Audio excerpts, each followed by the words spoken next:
574 players 574 మంది ఆటగాళ్ళు ఆక్షన్లకు వస్తున్నారు. 1574 ప్లేయర్స్ రిజిస్టర్ చేసుకుంటే టీమ్స్ అన్నీ కూడా మాకు ఇంతమంది అవసరం లేదు, ఈ 574 మందిని మేము టార్గెట్ చేస్తాము అంటే ఒక్కొక్క టీము కొంతమందిని చెప్తారు కదా, అలా టోటల్గా 574 ప్లేయర్స్ అయ్యారనమాట. వాళ్ళందరూ ఆక్షన్కి రాబోతున్నారు. దానికి సంబంధించిన పూర్తి లిస్ట్ టోటల్గా 79 సెట్స్ ఉండబోతున్నాయి ఈ 2025 మెగా ఆక్షన్లో. సో చాలా పెద్ద ఆక్షన్, 2 days జరుగుతుంది auction, November 24th and November 25th. So మరి ఈ లిస్ట్ మేము ఎక్కడ చూడాలి? మన టెలిగ్రామ్ ఛానల్లో టోటల్గా ఈ ప్లేయర్స్కి సంబంధించిన పీడిఎఫ్నే పెట్టేసామన్నమాట. ఎవరెవరు ఆప్షన్లో ఉంటారు, ఏంటి, ఏ ప్లేయర్, వాళ్ళ బేస్ ప్రైస్ ఎంత, ఇవన్నీ కూడా డిస్క్రిప్షన్ బాక్స్లో మన Telugu bus Telegram channel link ఉంది, వెళ్ళి చూసేయండి. అండ్ కెమ్రన్ గ్రీన్ ఆప్షన్లో లేడు, జోఫ్రా ఆర్చర్ ఆప్షన్లో లేడు. ఇదే పెద్ద షాకింగ్ ఇక్కడ. కెమ్రన్ గ్రీన్ ఎందుకు లేడు, జోఫ్రా ఆర్చర్ ఎందుకు లేడు, ఆ రీజన్ ఈ వీడియోలో తెలుసుకుందాము. సో ఫస్ట్ మనం ఇంపార్టెంట్ డీటెయిల్స్తో స్టార్ట్ చేద్దాము. టోటల్గా 574 ప్లేయర్స్ అనమాట. అందులో ఇండియన్స్ 366 ఉన్నారు, ఓవర్సీస్ 208 ప్లేయర్స్ ఉన్నారు. ఇక అందులో మరి క్యాప్డ్ ఇండియన్స్ 48 ప్లేయర్స్ ఉన్నారు, క్యాప్డ్ ఓవర్సీస్ 193 ప్లేయర్స్ ఉన్నారు, అసోసియేట్ ప్లేయర్స్ 3 ఉన్నారు, uncapped Indians 318 players, uncapped overseas 12 players. Uncapped అంటే తెలుసు కదా, వాళ్ళ కంట్రీస్కి ఇంటర్నేషనల్ ఫార్మాట్లో ఆడని ప్లేయర్స్ని అన్క్యాప్డ్ అంటారు. సో ఇక అసోసియేట్ ప్లేయర్స్ 3 ఉన్నారు. ఆ 3 ఎవరు? సో బ్రెండన్ మెక్లమ్ కాదు, మెక్లన్. సో ఇతను స్కాటిష్ ప్లేయర్, స్కాట్లాండ్కి సంబంధించిన ప్లేయర్ అనమాట. ఇక నెక్స్ట్ ఉన్ముక్ చంద్, మనందరికీ బాగా తెలుసు, మన ఇండియన్ ప్లేయరే. మనతో అంటే అండర్ 19 ఆడాడు, కప్పు గెలిపించాడు ఇండియాకు. ప్రెసెంట్ యుఎస్ఏ ఆడుతున్నాడు, యుఎస్ఏ నుంచే తను ఆప్షన్లోకి రిజిస్టర్ చేసుకున్నాడు. ఇక నెక్స్ట్ అలీ ఖాన్, మీకు బాగా తెలిసే ఉంటాడు అనమాట. అలీ ఖాన్ కేకేఆర్ టీంలో ఉండేవాడు, ఆడాడు కూడా ఒక సీజన్ ఇంతకు ముందు. సో అతన్ని తీసుకున్నారు.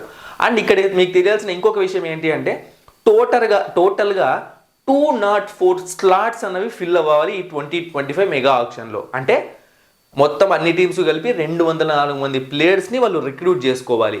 అందులో 70 ఓవర్సీస్ ప్లేయర్స్. ఇదనమాట కథ. 79 సెట్స్ ఉంటాయి. మరి ఆక్షన్ ఏ టైంకి స్టార్ట్ అవుతుంది? ఇది అందరికీ ఉన్న చాలా పెద్ద క్వశ్చన్ అనమాట. ఒకరు 1 గంట అంటారు, ఇంకొకరు 2 అంటారు, ఒకరేమో 3 అంటారు. మీరు ఏ టెన్షన్ పడకండి, 3 గంటలకు టీవీ ఆన్ చేయండి. 1 గంటకు ఏం స్టార్ట్ అవుతుంది తెలుసా? ఆక్షన్కు సంబంధించిన ఈ డిస్కషన్స్ ఉంటాయి కదా, వీళ్ళు ఇంతకు పోతారు, వాళ్ళు ఇంతకు పోతారు అని చెప్పి దీని గురించి డిస్కస్ చేస్తారు.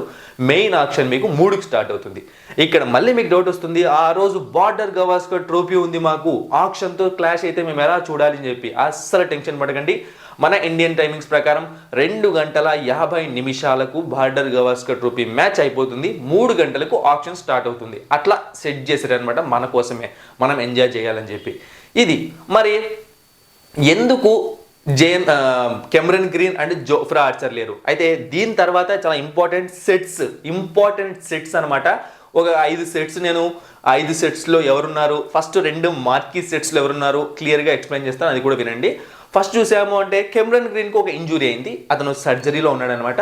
సో టైం రికవర్ అవ్వడానికి చాలా టైం పడుతుంది అంటున్నారట, అందుకే అతను ఆప్షన్కి రావట్లేదు అని చెప్పి ఒక న్యూస్ బయటకు వచ్చింది.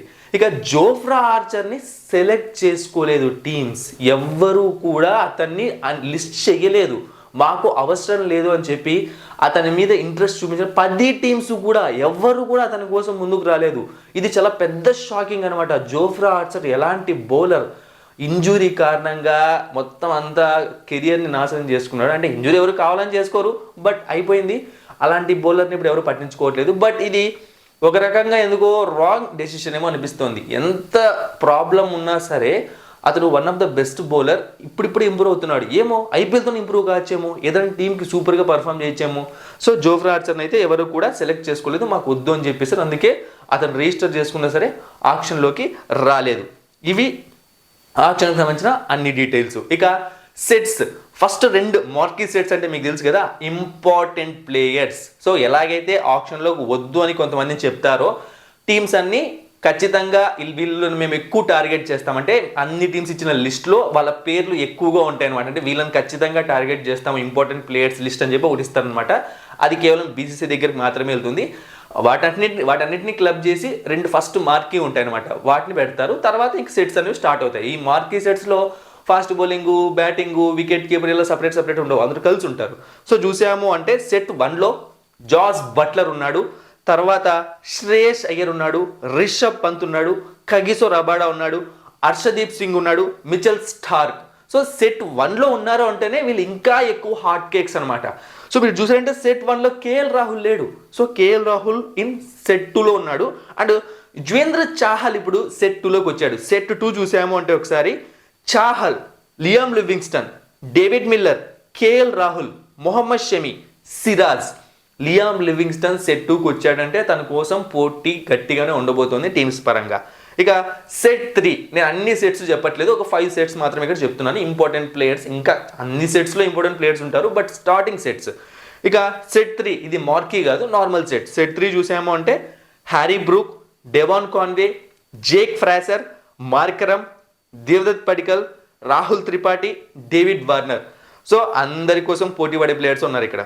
Set 4 Ravichandran Ashwin, Venkatesh Iyer, Mitchell Marsh, Maxwell, Harshal Patel, Rachin Ravindra, Marcus Stoinis ఉన్నారు. ఇక సెట్ 5లో Jonny Bairstow, Quinton de Kock, Rahmanullah Gurbaz, Ishan Kishan, Phil Salt, Jitesh Sharma. So wicket keepers. So అలాగే ఈ సెట్ అనేది కంటిన్యూ అవుతుంది అనమాట. ఇంకా వికెట్ కీపర్స్ ఉంటారు, తర్వాత ఆల్రౌండర్స్ వస్తారు, తర్వాత ఫాస్ట్ బౌలర్స్, తర్వాత స్పిన్నర్స్, తర్వాత అన్క్యాప్డ్ ఇలా. సో అండ్ కొంతమంది అన్సోల్డ్ అయిపోతారు, అలా అని చెప్పి వాళ్ళని వదిలేలేమన్నమాట. మళ్ళీ 25th అంటే ఎండింగ్ రోజు వరకు కూడా ఈ ఆప్షన్ అనేది అన్సోల్డ్ అయిన ప్లేయర్స్ని మళ్ళీ ఫాస్ట్ ప్రాసెస్ ఒకటి ఉంటుంది, అలా కూడా జరిపిస్తారు. సో ఈ విధంగా ఆప్షన్ జరుగుతుంది. అండ్ ఈ ఇయర్ ఆప్షన్ని మల్లికా సాగర్ అని చెప్పి ఆప్షన్ మీరు చూసి ఉంటారు, లేడీ అనమాట, ఆమె ఆప్షన్ని జరిపించబోతోంది. ఇవి ఆప్షన్కి సంబంధించిన పూర్తి details. 24th November, 25th November dates note చేసుకోండి. జదాలో ఆప్షన్ జరగబోతోంది. Thank you for watching and supporting మీ. మరిన్ని ఇంట్రెస్టింగ్ వీడియోస్ కోసం సబ్స్క్రైబ్ చేయడం మర్చిపోకండి.